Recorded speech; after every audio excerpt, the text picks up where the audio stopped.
दोस्तों, आज की इस वीडियो में हम आपको बताने वाले हैं पाइथन के कुछ इंटरेस्टिंग टॉपिक के बारे में।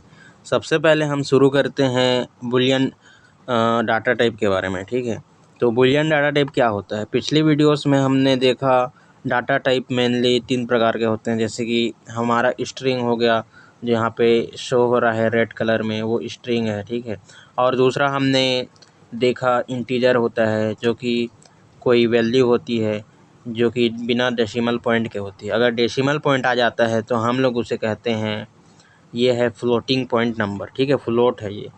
अगर उसके बाद हम लोग एक और डाटा टाइप के बारे में आज इस वीडियो में चर्चा करने वाले हैं, उसका नाम है बूलियन। तो बूलियन क्या होता है? बूलियन होता है फॉल्स या फिर ट्रू होता है। सो इसका जो फर्स्ट लेटर है, जैसे कि एफ हो गया, वो कैपिटल्स में शुरू होता है, और जो ट्रू का फर्स्ट लेटर है वो टी से शुरू होता है। तो बूलियन डाटा टाइप में सिर्फ 2 प्रकार के ही हैं, पहला है फॉल्स और दूसरा है ट्रू। ठीक है, अगर मैं इसको मैं प्रिंट करूं तो मैं इसको प्रिंट इस प्रकार करता हूं। आपने देखा ही होगा पिछले वीडियोस में कि प्रिंट जो है इस प्रकार किया जाता है। सबसे पहले प्रिंट लिखिए, फिर ब्रैकेट बनाइए, जो वेरिएबल आपने असाइन किया है उसे प्रिंट कर दीजिए। जैसे कि मैंने ए वेरिएबल यहाँ पे दिया है, तो ए को ही प्रिंट करूँगा, तो ये जो इतने वैल्यूज़ हैं सब प्रिंट हो जाएंगे आउटपुट में, देखिए। ठीक है, तो इतना आपने समझ गए होंगे। अब इसके बाद हम देखने वाले हैं कि ये ट्रू और फॉल्स जो बूलियन डाटा टाइप है उसका ज़्यादातर यूज़ कहाँ पर होता है। तो जैसे मैं यहाँ पे टाइप करता हूँ,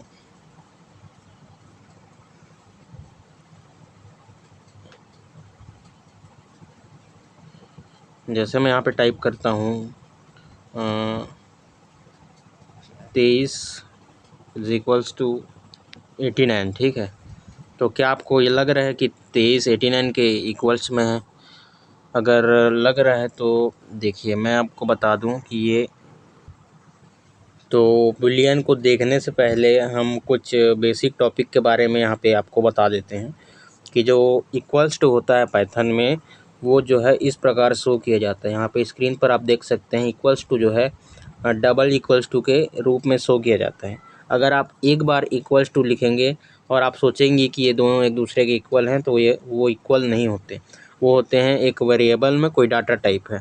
जैसे कि अगर आप a = 35 लिखते हैं, तो इसका मतलब ये नहीं कि a जो है 35 के बराबर है। इसका मतलब ये है कि a में जो है 35 एक डाटा टाइप स्टोर्ड है। ठीक है, अगर आप इक्वल्स टू करते हैं, मतलब 2 बार इक्वल्स टू करते हैं, तो इसका जो वैल्यू है इक्वल्स टू होता है, मतलब बराबर होता है। ठीक है, अगर आप इसमें यहाँ पे फैक्टोरियल वाला एक साइन लगा देते हैं, जैसे फैक्टोरियल = तो फिर ये होता है कि नॉट इक्वल्स टू। जैसे आपने लिखा 10 ≠ 9, तो ये जो है ट्रू प्रिंट करेगा, क्योंकि ये सही है, क्योंकि 10 9 के इक्वल्स नहीं होता है। ठीक है, और यहाँ पे आप बेसिक ऑपरेटर्स के बारे में देख सकते हैं कि ये ग्रेटर देन है, equals to, less than equals to, और ये जो है greater than or equal to और less than or equals to. ठीक है, तो इस सब के बारे में अभी हम प्रैक्टिकल में देखने वाले हैं पाइथन में।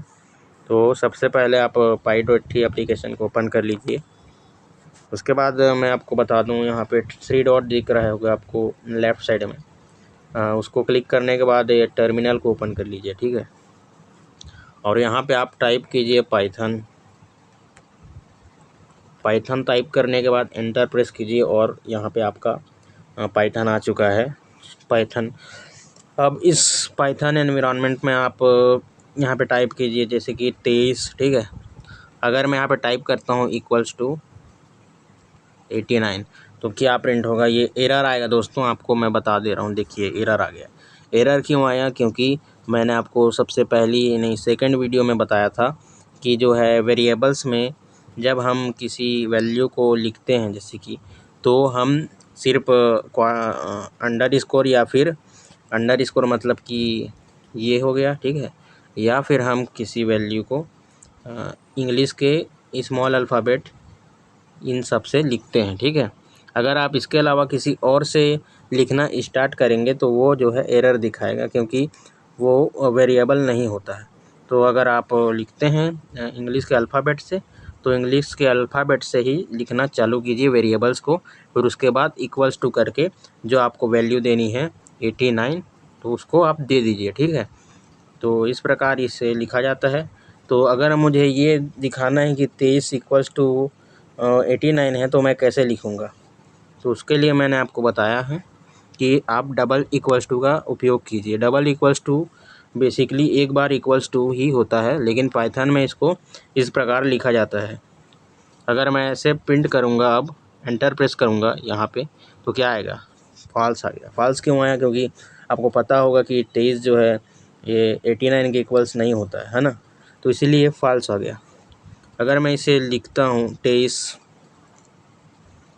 अब मैंने एक और ऑपरेटर्स के बारे में बताया था नॉट इक्वल्स टू वाला, तो यहाँ पे फैक्टोरियल ये वाला साइन है, 23 फैक्टोरियल 23 नॉट इक्वल्स टू।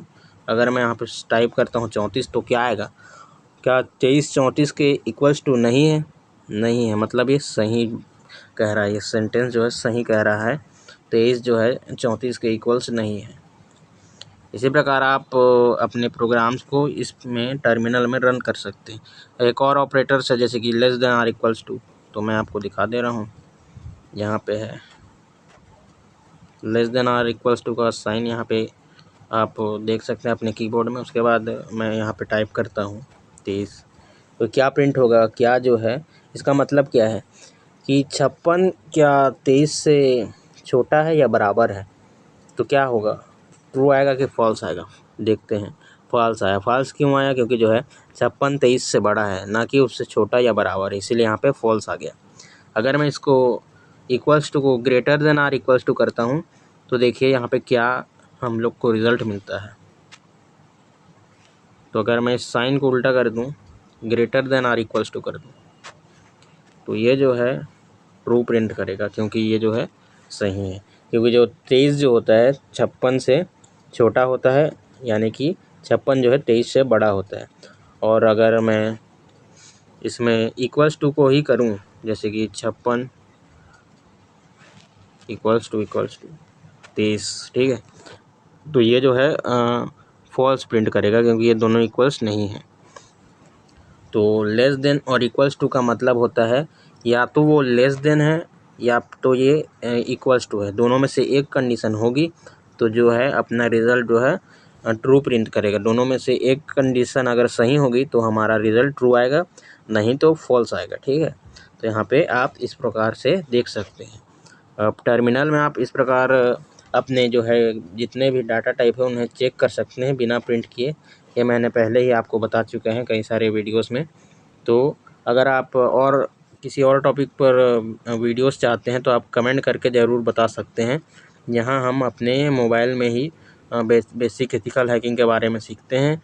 इसके बाद अगर ये पाइथन पूरा ख़त्म हो जाता है बेसिक कॉन्सेप्ट अगर पूरी वीडियोस में, तो अगले वीडियोस में मैं आपको बताऊंगा साइबर सिक्योरिटी के बेसिक कॉन्सेप्ट के बारे में।